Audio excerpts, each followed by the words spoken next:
నమస్కారం గురుగారు. నమస్కారం హీరో వెంకటేష్ గారు, ఎలా ఉన్నారు? బాగున్నారా? ఏదో మేము నల్లబొట్టు పెట్టారు. చాలా బాగున్నాను సార్. ఉమ్. మామూలుగా భరణి నక్షత్రంలో జన్మించిన వారు వాళ్ళు ఎలాంటి లక్షణాలు కలిగి ఉంటారు? వారి స్వభావం ఏంటి? అంటే మానసికంగా, ఇటు శారీరకంగా వారి లక్షణాలు, వాటి స్వభావాలు చెప్పండి సార్.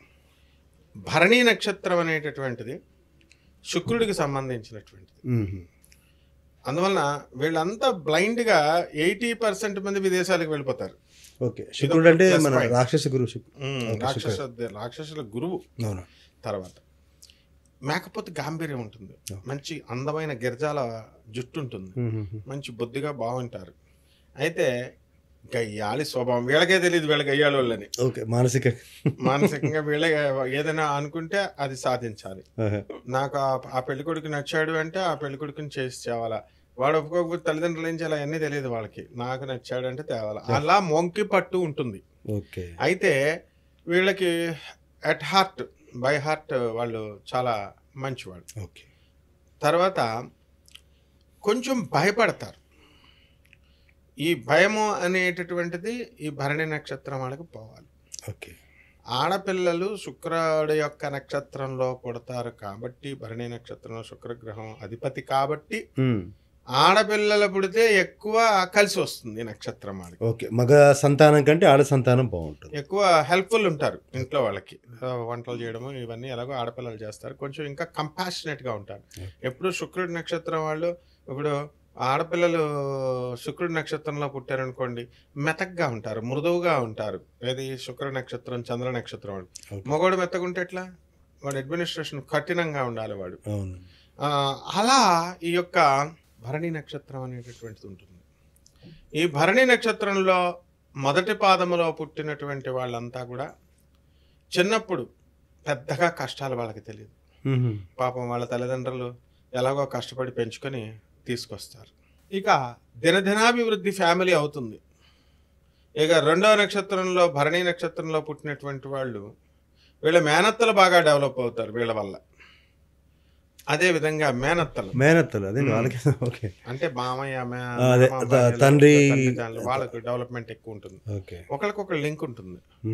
సో ఈ విధంగా అందుకే మేనత్త పోలికి వచ్చింది అని అంటారు చూసారా. ఓకే. సో వాళ్ళకి లింక్ అనమాట. ఆ విధంగా మూడవ పాదం దగ్గరకు వచ్చేటటువంటి వాళ్ళు చిన్నప్పుడు కొంచెం కష్టాలు పడినా, అంటే చదువు విషయంలో చదవరా అంటే బుక్ ఓపెన్ చేయడానికి బద్ధకమేడికి, తండ్రి వచ్చి తిడితే అది కష్టం అని ఫీల్ అవుతాడు. ఇలాంటి చిన్న చిన్న కష్టాలు తప్ప భరణి నక్షత్రం మూడవ పాదంలో కొంచెం ధైర్యవంతంగా, సాహసంగా, వీళ్ళు కొంచెం డేరింగ్గా, ఛాలెంజింగ్గా వీళ్ళు చేయడం అనేటటువంటిది జరుగుతుంది. అండ్ నాలుగో పాదంలో పుట్టినటువంటి వాళ్ళు విదేశాలకు వెళ్ళడానికి అవకాశాలు ఉన్నాయి. వాళ్ళకి ఎంతసేపు మోజంతా కూడా విదేశాల మీద ఉంటుంది. ఈ రకంగా ఈ యొక్క భరణి నక్షత్రం అనేటటువంటిది శుక్రుడికి అధిపతి కాబట్టి శుక్ర మహాదశలో ప్రారంభం అవుతుంది. ఈ 20 సంవత్సరాల మహాదశ అంతా కూడా డైరెక్ట్గా వీళ్ళకన్నీ సుఖ సంపదలన్నింటిని కూడా ఈ యొక్క గ్రహం ఇస్తుంది. ఓకే. ఆ తర్వాత వీళ్ళంతా కూడా ఈ యొక్క శుక్రుడు వల్ల కంపాషన్ అనేటటువంటిది ఎక్కువ ఉంటుంది కాబట్టి ప్రేమలో పడ్డామే మరి అన్నట్టుగా ప్రేమలో టపీమని పడిపోవడానికి అవకాశాలు ఉన్నాయి. అంటే ఎక్కువ ప్రేమ వివాహాలు చేసుకునే అవకాశం ఉంటాయి. సో వాళ్ళ భావనలో లేకపోతే దగ్గర సంబంధాలైనా సరే, అది కూడా వాళ్ళ మేనమామ పిల్లల్ని వాళ్ళని కూడా ప్రేమలో పడితే అదొక స్టైల్ అనమాట, అదొక ఫ్యాషన్. ఎలా అంటే పెళ్ళైన తర్వాత కూడా ఒక సినిమా వచ్చింది. ఆ సినిమాలో ఎలా అంటే భార్యాభర్తలు, ఇదిగో మనం తొందరగా పెళ్లి చేసేసుకున్నాం, మనం ప్రేమించుకోలేదు, మళ్ళీ నువ్వు విడిగా నువ్వెవరో నాకు తెలీదు, నేనెవరో నీకు తెలీదు, మనం కాలేజీలో చదువుకుంటున్నట్టు ప్రేమించుకుందాం, ఆ తర్వాత మళ్ళీ పెళ్లి చేసుకుందాం అని ఎలా అయితే అంటారు. ఇదంతా కూడా భరణి నక్షత్రం కేటగిరీ అనమాట వీళ్ళు. కాబట్టి ఆ విధంగా ప్రతి దాంట్లో కూడా నవ్యత్వాన్ని చూస్తారు వీళ్ళు. సొంత బ్రాండ్, సొంత ట్రెండ్ని సృష్టించాలని చూస్తారు.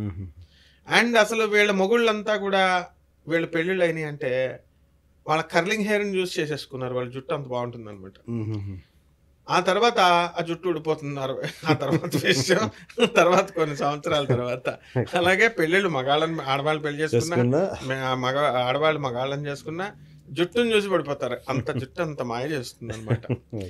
ఆ తర్వాత ఒత్తుగా ఉంటుంది జుట్టు, కర్లీ హెయిర్గా ఉంటుంది, మెత్తగా ఉంటుంది.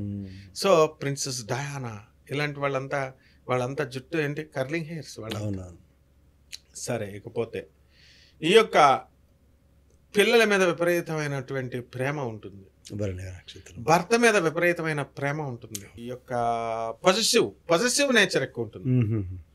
పాజిటివ్ నేచర్ అంటే అది కొంతకాలం బాగుంటుంది, కొత్తగా పెళ్ళైనప్పుడు. అవును, తర్వాత సంవత్సరం తర్వాత 2 సంవత్సరం కూడా నువ్వు ఎక్కడికి వెళ్తున్నావు ఏంటి అస్తమానికి కూడా వస్తే, ఇంకా టైలర్ దగ్గరికి వెళ్తుంటే టైలర్ కూడా వచ్చి ఆ పొజిటివ్నెస్ తర్వాత ఏంటంటే అనుమానంగా మారుతుంది. కాబట్టి ఇలాంటి పొజిటివ్నెస్ చేసుకోకుండా వీళ్ళంతా ప్రేమ అనేటటువంటిది ఎంతవరకు ప్రేమించాలో అంతవరకే ప్రేమించాలా. వాడు మొగుడైనా మొనగాడైనా పిల్లలైనా ఎవరైనా హ్యూమన్ రిలేషన్స్ ఎప్పుడు కూడా లిమిటేషన్స్ ఉండాలి. ఎందుకంటే అందరూ చచ్చిపోతారు. ఎక్కువ ప్రేమిస్తే వాడు చచ్చిపోతే మనం దేవదాస్ అయిపోవాలి, ఆ విధంగా. కాబట్టి ఈ శుక్రుడికి ఇటువంటి నాలెడ్జ్ అంతా కూడా ఈ యొక్క భరణి నక్షత్రం వాళ్ళకు ఉంటుంది అనమాట. 3-4 పాదాల్లో పుట్టిన వాళ్ళకు ఉంటుంది. అండ్ ఈ యొక్క 1-2 పాదాల వాళ్ళకి కొంత మూఢ నమ్మకాల మీద ఆసక్తి ఉంటుంది. అంటే ఎవరైనా ఏదైనా చెప్తే వాళ్ళు వీళ్ళు చెప్పేటటువంటి వాళ్ళు కరెక్టా రాంగా ఇది లేకుండా ఉంటారు. కొంతమంది ఇప్పుడు మనం సపోజ్ ఉదాహరణకి మనం జగద్గురువులనే చూపిస్తున్నారు, మీరు స్వామి వివేకానందనే చూపిస్తున్నారు అనుకోండి, మిగతా నక్షత్రం వాళ్ళు ఏం చేస్తారు, అమ్మో స్వామి వివేకానంద మన గురువు అయ్యారు అని చక్కగా ఫాలో అవుతారు. వీళ్ళు అలాంటి వాళ్ళని చూపించిన తర్వాత కూడా అంతా విన్న తర్వాత ఏమన్నా మాకు ఒక గురువు గారిని చూపించండి అంటారు. అంటే ఈ రకంగా డెసిషన్ మేకింగ్ నేచర్ అనేటటువంటిది చేసుకోలేరు. అలాగే ఈ శుక్ర మహాదశ కాబట్టి వీళ్ళు శుక్రుడు కనుక బాగుండకపోతే శుక్ర జపం చేసుకోవాలా, శుక్ర స్తోత్రాలు చదువుకోవాలా, శుక్రుడికి 1.5 కిలో బొబ్బర్లని తెలుపు రంగు వస్త్రాలనిచ్చి పేద బ్రాహ్మణులకి తర్వాత దానం చేసుకోవాలా ఉదయం 6 గంటలకి. ఆ విధంగా ఈ యొక్క బొబ్బర్లను బాగా ఉడకబెట్టి బొబ్బట్లు, వడాలు, బొబ్బర్లతో తయారు చేసినటువంటి వడలను వేసి పేదవారికి అందరికీ పంచాలా. అదేవిధంగా ఈ యొక్క రాశి వారికి అందరికీ కూడా మనము మహాలక్ష్మి తల్లిని ఆరాధించాల.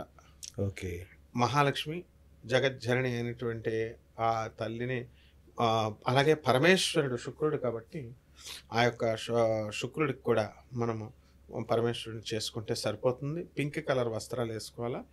మరి కేసీఆర్ గారు పింక్ డ్రెస్ వేసుకుంటారు కదా, ఆ పింక్ వాళ్ళకి కలిసి వస్తారు, అలా వీళ్ళకి కూడా ఆ స్థాయికి వెళ్ళిపోతారు అన్నమాట. భరణి నక్షత్రంలో పుట్టిన వాళ్ళు ఆల్మోస్ట్ ఆల్ మంచి ఆర్థికంగా ధనవంతులుగా, శుక్రుడు కదా, శుక్రుడు కాబట్టి భోగభాగ్యాలు వస్తాయి.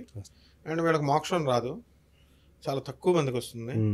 కార్లు కావాలా, ఇల్లులు కావాలా, బిల్డింగ్లు కావాలా, బంగారం కావాలా, ఈ చుట్టూనే తిరిగి ఇక్కడ భూమి మీదే చచ్చిపోయి అవన్నీ ఇక్కడే వదిలేసుకుంటారు అనమాట. అందువలన పరలోకం గురించి ఆలోచించారు వీళ్ళు. ఫైన్ సార్, నిజంగా భరణి నక్షత్రం వారి యొక్క లక్షణాలు, స్వభావాలు, వాళ్ళు చేసుకోవాల్సిన పరిహారాలు, ఆరాధించాల్సిన అమ్మవారు, వేసుకోవాల్సిన రంగులు చాలా చక్కగా తెలియజేశారు సార్. ధన్యవాదాలు.